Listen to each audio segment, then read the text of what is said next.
所以到底现在是 TikTok 是卖，还是像中国这样所说的只是使用权的授权？两者显然是有本质的区别。喺睇片之前，大家記得分享、讚好同訂閱卓見名家，最緊要撳埋呢個鐘仔，咁你就唔會錯過我哋嘅最新影片。各位大家好，欢迎各位收看今天2025年9月17号星期三在全网播出的宅TV video视频。今天两个焦点啊，这个第一个呢是中美的马德里的贸易磋商应该是结束了，但是双方到目前为止还没有详细的公布这个磋商的结果，我们只是从只言片语当中，尤其是美方说呢，这个他要在未来一段时间公布 TikTok 的买家，那么应该大的概率上呢，应该 TikTok 的一些它的整个的未来的命运的这个处置呢，好像已经有了一个框架。这个昨天我说，这个之前中国方面好像也透露了，但是呢，昨天人民日报呢发表一篇文章说，其实好像并不是完全处理 TikTok 的股权问题，而只是处理它中国愿意讨论 TikTok 的知识产权授权的这个部分啊，使用权的授权部分。那么这个说实在的，这可能我估计大概也就是最近一天了，到现在马德里的磋商结束一天，中美双方官方到目前还没有完全公布这细节的一个原因。那么按照特朗普现在透露说，到了星期五的时候，双方领导人要通话，是不是要在双方领导人通话的这个当中才定，我们目前不得而知。那么如果说这个双方领导人通话当中能解决问题，是不是意味着10月底中美关系有大的一些事情发生？这一会儿详细给大家讲。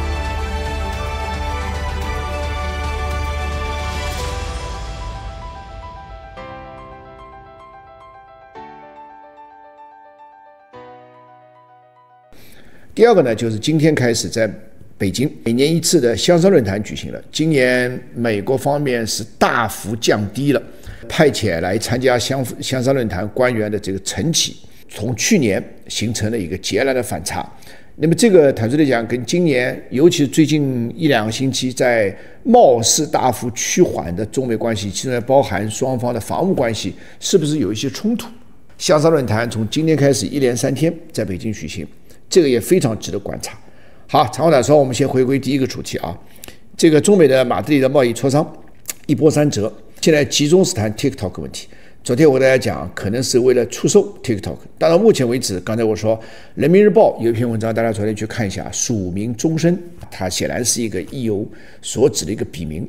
透露说中国的愿意就 TikTok 的使用权的授权进行谈判或者进行讨论。那么换句话说，使用权的授权不是股权，这个跟美国方面一直在说买家要公布等等啊，这个中国方面已经愿意出售 TikTok，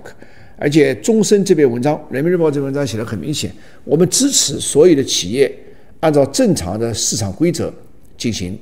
磋商乃至进行交易，政府也不会干预。但是呢，同时又说的是就TikTok 的使用权的授权。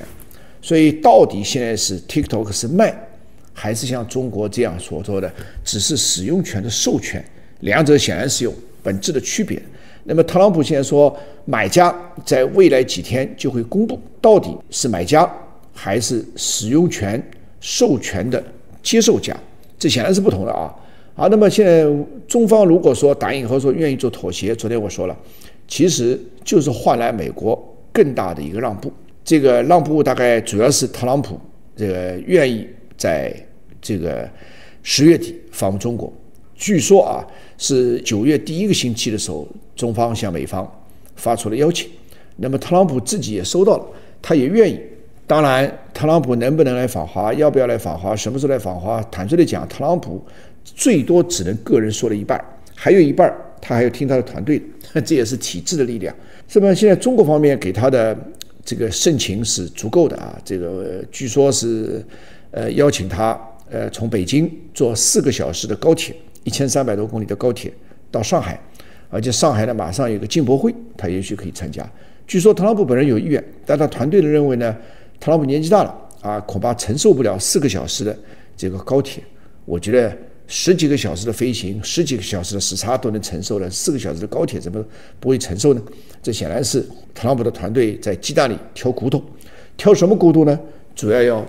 使中方能够做出更大的让步。那么中方现在如果 TikTok 现在还不是出售，只是使用权的授权，愿意就这问题跟美方讨论。那么中方希望除了特朗普访华以外，能够获得什么呢？那当然希望中美关系至少一个阶段性的缓和。那美国方面现在除了 TikTok 以外，他还希望能够获得更多的什么呢？除了他们说的一些 critical materials 那些关键的原材料，包括稀土等等以外，还希望能够中国大量的采购美国的大豆。现在美国的大豆采购应该去年据说是中国已经大豆采购量的20%，就1/5是来自美国。那么这个数字比2016年下降了很多，但是至少还是维持在过去几年的一个水准上。今年到底是维持还是上升还是下降？我以前在2020年的时候，当第一阶段的贸易协议签订的时候，当时我就说中国肯定是需要大量的从外面采购，要不然我们也不会办进博会。但是向谁买？我们经常说向谁买不是买，我们要买出一个结果，买到一份诚意，同时要买到一份战略格局，这才是中国希望。所以我认为这个博弈还没完，所以这也就是马德里的磋商结束了。美国人说谈判，我们说磋商，但是细节没有公布。这个细节到底会在未来48小时里面公布。如果48小时公布，就是团队工作小组可以处理这些问题。如果说48小时不公布，那么也就要看第二个星期五是不是像特朗普透露的那样打电话。如果说没有，那这事就悬了，那么连元首电话都没有。那么当然这个要看下个月双方还会不会有多一次磋商，然后才能决定特朗普到底是访华还是两国元首在韩国见面。如果说星期五是有峰会的话，那么意味着这些细节要在峰会上才能最后得到定夺。所以我觉得今天开始到后天这48小时很关键，也非常值得观察。那么有关这个问题，朋友们如果有兴趣更深、更多、更精准的一些内幕，朋友们可以关注今天晚上我们给会员提供的一份内参，也可以在这个评论区给我打个666我们就会可以跟我们取得联系。所以中美关系，我估计现在从大的逻辑上判断，不说小阳春，至少是有个阶段性的、技术性的、策略性的缓和，但绝不能抱有过高的希望。因为中美关系的战略性、结构性的矛盾是长期的，甚至是永恒的。好，现在我们就有了第二个话题，就是今天开始在北京举行的香双论坛。香双论坛已经举行了好多次了，我们一直说南香会、北香会。南香会就是香格里拉对话，新加坡和英国主导，美国愿意参加，而且美国非常重视。2007到2017长达11年时间，我是这个论坛的正式代表。但是最近若干年，其实至少已经不亚于最近7、8年时间了。中国呢，由中国军事科学院主办，在香山搞一个香山论坛，所以这个俗称叫北香会，那么是由中国主导。这个从大的方面来说，应该是中美双方在地缘战略格局，尤其是游戏规则博弈上的2个重大的举措那么过去几年，美方呢愿意派中低级的代表团来。比如说去年他是派五角大楼，就美国国防部的副助理国防部长，今年不派了。今年据说是直接是美国驻华使馆的国防武官，就武官来参加，那么成绩低了很多。那显示出美方其实不愿意在这一方面给中国更多的筹码，也不愿意在这方面跟中国有更多的互动。那么这个是不是和上个星期中美的外长通话、国防部长通话相冲突呢？而且美国国防部长鹰派国防部长在跟中国国防部长通话的时候，也当面表示中国也无意和中国发生战争，是不是冲突的？我认为这不冲突的。游戏规则谁来主导？整个世界国防格局或者整个的这个世界的安全格局谁主成否？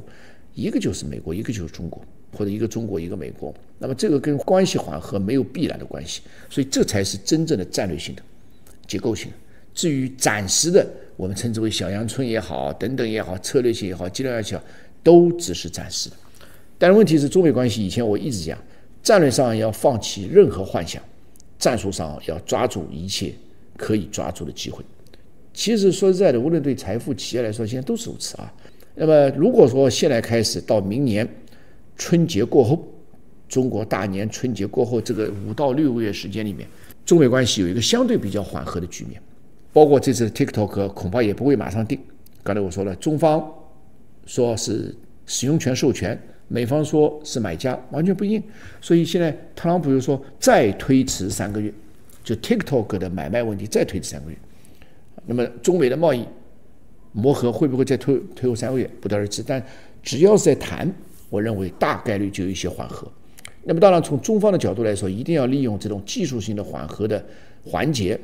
和空间，或者打引号说小阳春，进行战略上的谋篇布局，甚至战略上的突破啊！要不然等这个小阳春一过，如果任由美国主导，那恐怕事情后面又会翻篇重来。那么对中国经济来说，等等，当然都是不利的啊。所以同时也给大家预告一下，本周六20号晚上7点钟开始呢，我们1连30个小时会对我们的会员内部进行直播，就是主要是探讨这个问题：未来3到6个月，中国经济置身于其中的国际环境，会不会发生一些虽然是阶段性、策略性，但也可以说是质的变化？大家能不能利用机会？如何利用好机会？同时呢，当然这背后的一些政治考虑到底如何看，这有助于大家对未来的趋势做出清醒战略的研判。现在过去看趋势是茶余饭后的一个谈资，现在看趋势是保财富，未来看趋势是保性命。这句话一定要写下来啊！过去读历史只是好玩，现在和未来读历史是保命。这句话不是我说的，这是历史上亘古就有的一句话。只不过看趋势，过去看趋势是茶余饭后谈资，现在看趋势是保财富，未来看趋势是保性命。这句话是我说的。好，非常感谢各位的关注。